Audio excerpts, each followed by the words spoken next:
మిమ్మల్ని అడుగుతున్నాను నేను, బుద్ధి అంటే ఏంటి అసలు? నీకు బుద్ధి లేదేంట్రా అని అడుగుతావు ఒకసారి. అంటే బుద్ధి అంటే ఏమని అర్థమైంది నీకు? నీకు జ్ఞానం లేదేంట్రా అని అడుగుతావు, అంటే జ్ఞానం అంటే ఏమర్థమైంది నీకు?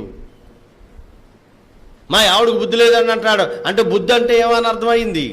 బుద్ధి అంటే ఏంటంటే ఏది మంచో ఏది చెడో తెలుసుకుని చెడ్డదాన్ని వదిలేసి మంచిదాన్ని చేయడమే ఏంటదే బుద్ధి. బుద్ధి లేనితనం అంటే ఏంటంటే ఇది చెడిపోయింది, ఇది నేను పాడు చేస్తుంది, ఇది నేను పతనం చేస్తుంది, దీనివల్ల నేను నరకానికి వెళ్ళిపోతాను, దీనివల్ల నేను దేవునికి దూరం అవుతాను, ఈ కార్యం వల్ల నేను దేవునికి వ్యతిరేకం అయిపోతానని తెలుసుండి కూడా అదే పని చేయడం దాన్ని ఏమన్నారంటే బుద్ధి లేనితనం అన్నారు. సినిమా చూడడం వల్ల నువ్వు దేవునికి వ్యతిరేకం అయిపోతావు నీకు తెలుసు, అయినా నువ్వు సినిమా చూస్తావు అంటే నీకు బుద్ధి లేదు. ఏమంటే ప్రతి వారికి సొంత భర్త ఉండాలని బైబిల్లో దేవుడు చెప్పాడు. సొంత భర్త కాకుండా ఇష్టానుసారంగా జీవితావు అంటే నీకు బుద్ధి లేదు. పొగ త్రాగుడు శరీరానికి ఏంటదే హానికరం అని ఉంది, ఆ సిగరెట్ పెట్టి మీద రాస్తాడు, అయినా నువ్వు సిగరెట్ కాలుస్తావు అంటే నీకు బుద్ధి లేదు.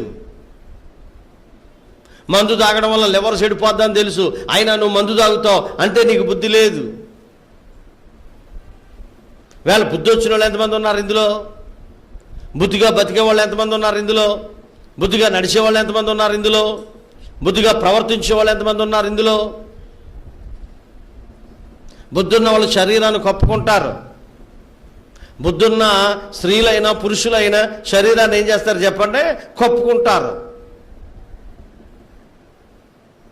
ఆ కురగాడు ఏదేదే ప్యాంట్ వేసాడు, ఏది మోసెప్పుల దగ్గర తిరిగిపోయింది, మోసెప్పుల కింద చిరిగిపోయింది, మళ్ళీ ఎక్కడో జేబు ఉంది అక్కడో జేబు ఉంది, ఆ జేబులకి తాళ్ళు ఉన్నాయి. మళ్ళాను స్టేజ్ మీదకి వచ్చి పాట పాడుతున్నాడు, శృతి చేసి శృతి చేసి శృతి చేసి. నేను అన్నా రే ముందు అర్జెంటుగా నువ్వు ఇంటికి వెళ్ళి ఆ ప్యాంట్ మార్చుకురా. బనేటూరు పాస్టర్ గారు ఇది ట్రెండ్ అంటే అడుగు బుద్ధి ఉందా అని పరిశుద్ధ స్థలంలో అలాంటి బట్టలు వేసుకుని పాటలు పాడతారా? ఇక ఆడపిల్లల గురించి ఎంత చెప్పుకుంటే అంత మంచిది. బట్టలు ఎందుకు వేసుకుంటున్నారో తెలియదు. మళ్ళీ దానికి 2 తాళ్ళు ఉంటున్నాయి. నేను పిల్లలు అడిగాను, ఏడపిల్ల వెనకాల 2 తాళ్ళు కట్టామంటేనట ఈ పక్క ఇలా జారిపోతుందంట, ఈ పక్క ఇలా జారిపోతుందంట, జారిపోకుండా ఉండడం కోసం 2 తాళ్ళు వేసి ముడేస్తుందంట. పీక్కేసుకోలేకపోయే 2 తాళ్ళును ఎందుకు వచ్చిన బట్టలు ధరిస్తున్నారండి? అర్థం కావట్లేదా? ఆడపిల్లలు ఇక్కడ దాకా జాకెట్ కుట్టించుకోవాలి, పైకి కూడా ఉండాలా, అదన్నమాట. అంతేగాని తాళ్ళు ఉండకూడదు. ఇంక నేను గట్టిగా చెప్పట్లేదు, మీరు అర్థం చేసుకోండి. కాబట్టి బుద్ధి వచ్చినప్పుడు